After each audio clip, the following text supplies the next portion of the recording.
Film की शुरुआत होती है मॉस्को शहर को दिखाते हुए, जहाँ पे एक लड़का एक लड़की को बता रहा होता है और वो उसके साथ यहाँ पे डेटिंग में प्यार मोहब्बत करने के लिए आया हुआ होता है। और वो उसे बताता है कि मैं एक सोल्जर हूँ और मेरे पास बहुत सारे थे पैसे से है, मैं काफ़ी ज़्यादा अमीर हूँ, जिससे कि वो लड़की उसके साथ डेटिंग में और भी ज़्यादा टाइम स्पेंड करने के लिए रुक जाती है। और यहाँ पे ये लोग दोनों फ्यूचर में शादी करने का भी प्लानिंग करते हैं कि लड़का भी अमीर और लड़की भी खूबसूरत होती है। जिसके बाद फिर हम लोग और फिर एक जगह एक प्लेन उड़ान भरता है कि तभी अचानक से उसका इंजन काम करना बंद कर देता है और वो प्लेन सीधा नीचे की ओर आकर के ज़मीन में आकर के गिरता है। और उसके बाद फिर हम न्यूज़ में ये बात को सुनते हैं कि सारी इलेक्ट्रॉनिक चीज़ें काम करना बंद कर चुके हैं। धीरे धीरे पूरी दुनिया की लाइट जा रही है सिवाय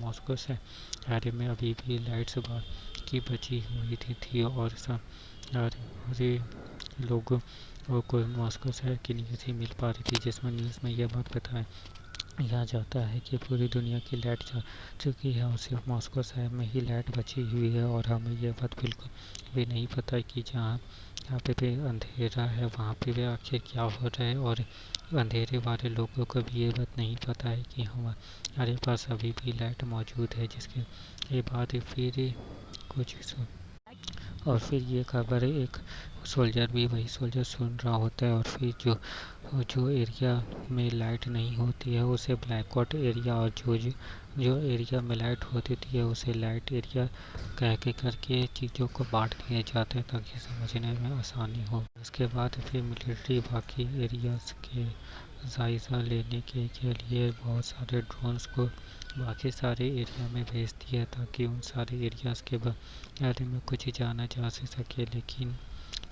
वो सारे ड्रोन्स किसी टेक्निकल प्रॉब्लम के वजह से ख़राब हो जाते हैं। जिसके बाद फिर मिलिट्री खुद ब्लैकआउट एरिया में जाकर करके चीज़ों का जायज़ा हालचाल लेने के लिए जाती है। जहाँ पे जैसे ही मिलिट्री अंदर जाती है ब्लैकआउट एरिया में, तब वो वहाँ पे देखती है कि जितने भी जानदार चीज़ें थे, इंसान कुत्ते बिल्ली जितने भी चीज़ें थे वो सारी चीज़ें मर चुकी थी। कोई भी इंसान कोई भी जानदार चीज़ जिंदा नहीं था। जिसके बाद फिर ये लोग उस इंसान का सैंपल भी ले रहे होते थे कि तभी उन्हें यहाँ पे कोई अजीब सा जानवर नज़र आता है जो कि उनके ऊपर अचानक से हमला कर देता है। और उसके बाद फिर वो उससे बचते हुए बाहर खिड़कियों से भाग जाता है और वो भाग रहा होता है और सारे के साथ सोल्जर्स उसके ऊपर गोलियां चला रहे होते हैं, लेकिन उसके ऊपर गोलियां को कोई भी असर नहीं हो रहा था। वो बस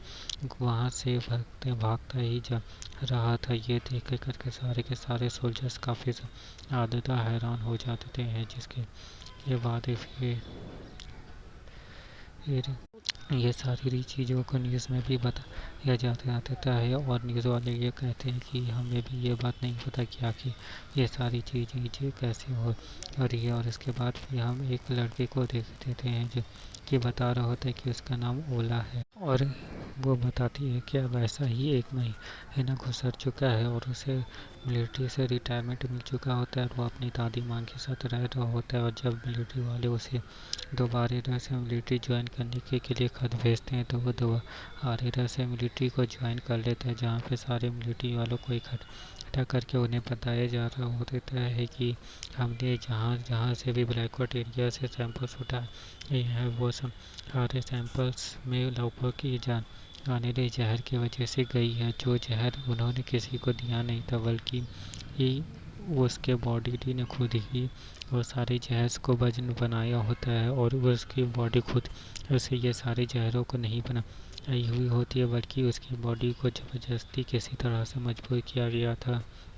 इस जहर को बनाने के लिए। जिसके बाद और उसके बाद भी हमें रात का सीन दिखाए जाते हैं जहाँ पे सारे सोल्जर्स ब्लैकवुड एरिया में जाने के लिए रेडी हो रहे होते हैं। और जैसे ही वो लोग रेडी हो रहे होते हैं कि तभी ही जंगल से बहुत ही अजीबोगरीब की चीज उनकी तरफ आने नहीं लगती है। सारे के सारे सोल्जर्स गन पॉइंट करके रेडी हो जाते हैं उसके ऊपर हमला करने के लिए, लेकिन वो चीज़ अचानक से बाहर आके करके सारे सोल्जर्स के ऊपर हमला करने लगते हैं। और सारे सोल्जर्स को बहुत सारे सोल्जर्स को यहाँ पे जख्मी भी कर देते हैं। और सारे सोल्जर्स अपनी जान बचाने के लिए उसके ऊपर धड़ाधड़ गोलियों से हमला करने लगते हैं। उसके बाद फिर ये सुबह का सीन देखते हैं जहाँ पे बहुत सारे सोल्जर्स इसमें मारे गए होते थे और ये सारे हमले किसी भालू ने किए होते हैं। लेकिन उन सारे लोगों को ये बात पे यकीन नहीं हो रहा होता है कि भालू